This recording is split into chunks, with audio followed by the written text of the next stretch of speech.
Hi മക്കളെ, hi. ഇത് കോഴിക്കോട് ഉണ്ട്, പാലക്കാട് റോഡാട്ടത്. ഇത് പാലക്കാടിൻ്റെ കോഴിക്കോട് റോഡാണ്, ഹൈവേ റോഡാണ് കേട്ടോ.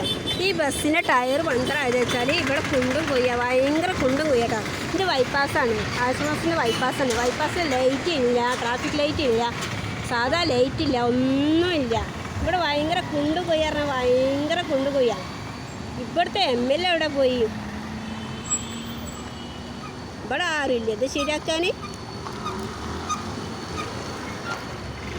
ഇത് നടപടി എന്തായാലും എടുക്കണം.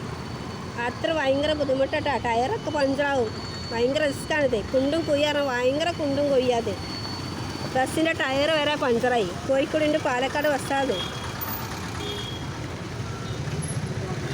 ബസ്സിൻ്റെ ടയർ പഞ്ചറാവൂലേ, പിന്നെ അത്ര വലിയ കുണ്ടും കൊയ്യല്ലേ, അത്ര വലിയ കുണ്ടും കൊയ്യല്ലേ. ഈ റോഡ് അത്ര പെട്ടെന്ന് നന്നാക്കണം.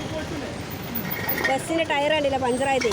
ഈ റോഡ് ഇത്ര നല്ല റോഡാണ്, ഇത്ര പഞ്ചറാവില്ലല്ലോ. ജനങ്ങൾ പോകുന്നല്ലേ. പാലക്കാട് ഉണ്ട്, കോഴിക്കോട് ബസ്സാണിത്. ദൂരെ പോകുന്ന ബസ്സല്ലേ, ഭയങ്കര ബുദ്ധിമുട്ടാണ്, ഭയങ്കര റിസ്ക്കാണ്. ഈ റോഡാണെങ്കിൽ കുണ്ടും കൊയ്യും, കുണ്ടും കൊയ്യും. ഈ ബൈപ്പാസ് പെരുന്തമണ ബൈപ്പാസാണ്. കുണ്ടു കൊയ്യാൻ ഭയങ്കര കുണ്ടു കൊയ്യ. ഈ റോഡ് എത്ര പെട്ടെന്ന് നന്നാക്കണം. അത് ജനങ്ങൾ എന്നിട്ടേ ഏത് MLA ആയാലും വേണ്ടിയില്ല, ഏത് മന്ത്രി ആയാലും വേണ്ടിയില്ല, ഏത് വക്കീലായാലും വേണ്ടിയില്ല, ഏത് ജഡ്ജിയായാലും വേണ്ടിയില്ല. എല്ലാവരും കൂടെ അവിടെ സമരം ചെയ്യും.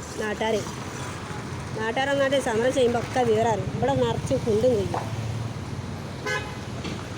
റോഡ് ഒന്നായിട്ട് നാശമാണ്, ടയറൊക്കെ പഞ്ചറാകുക. ഭയങ്കര റിസ്ക്കാണ്, ഭയങ്കര റിസ്ക് കേട്ടോ. റോഡ് മൊത്തം കേടാണ്. ഹൈവേ റോഡാണിത്, ഹൈവേ റോഡ്. ഇത് നടപടി എടുക്കണം, എത്ര പെട്ടെന്ന് നടപടി എടുക്കണം. അല്ലെങ്കിൽ ജനങ്ങളൊന്നായിട്ട് കയറി കൂടും. ഈ ജനങ്ങളുള്ളതുകൊണ്ടാണ് ഈ മന്ത്രിയും വക്കീലും ജഡ്ജൊക്കെ ആവുന്നത്. മനസ്സിലായ? ജനങ്ങളില്ലാതെ ഒന്നും നടക്കൂല. അത് നിങ്ങൾ ആദ്യം ചിന്തിച്ചോ. ഗവൺമെൻറ്റുകാർ ചിന്തിക്കേണ്ടത് ഇതൊക്കെ ഗവൺമെൻറ്റാണ് നന്നാക്കേണ്ടത്. നാട്ടുകാരെല്ലാം നന്നാക്കേണ്ടത്, ഗവൺമെൻറ്റാണ് നന്നാക്കേണ്ടത്. ഇതൊക്കെ ഈ റോഡൊക്കെ നന്നാക്കേണ്ട കടമ ഏതാ? നാട്ടുകാരുടെ കടമയാണ് ഇത്.